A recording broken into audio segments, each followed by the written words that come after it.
En 2021, il y a eu un événement très important de la communauté juive française. Il est un peu passé inaperçu, il n'a pas été tellement médiatisé, mais c'est la première ordination d'une femme rabbin sur le territoire français. Donc cette femme rabbin s'appelle Iris Ferreira.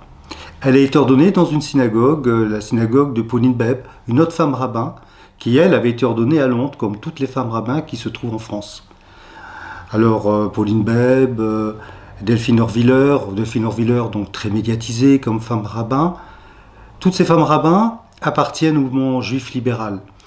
Parce que dans le judaïsme, il y a beaucoup de courants, donc il y a beaucoup de différences, et les libéraux ont été les précurseurs de l'égalité entre les femmes et les hommes dans la communauté juive, dans les synagogues libérales.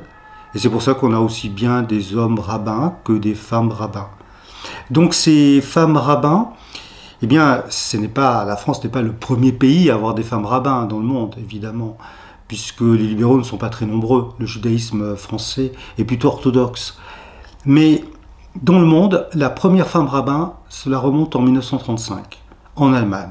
1935 en Allemagne, c'est déjà une Allemagne nazie.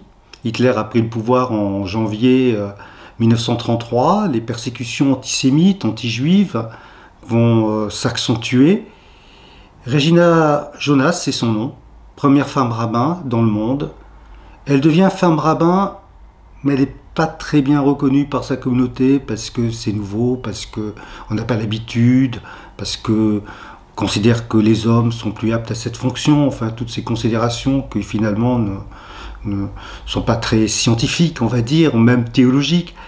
Et Regina Jonas va quand même s'imposer, alors comme aumônière, et puis comme femme rabbin de synagogue. Sauf que la période est tragique, la période est terrible, les persécutions contre les juifs d'Allemagne et aussi d'Europe vont s'accentuer. Et Regina va être évidemment dans la tourmente. La tourmente, ça veut dire qu'elle va être arrêtée, ça veut dire qu'elle va être déportée dans un camp de concentration, et ça veut dire aussi qu'elle va mourir. Elle va mourir au camp d'Auschwitz, le camp d'extermination.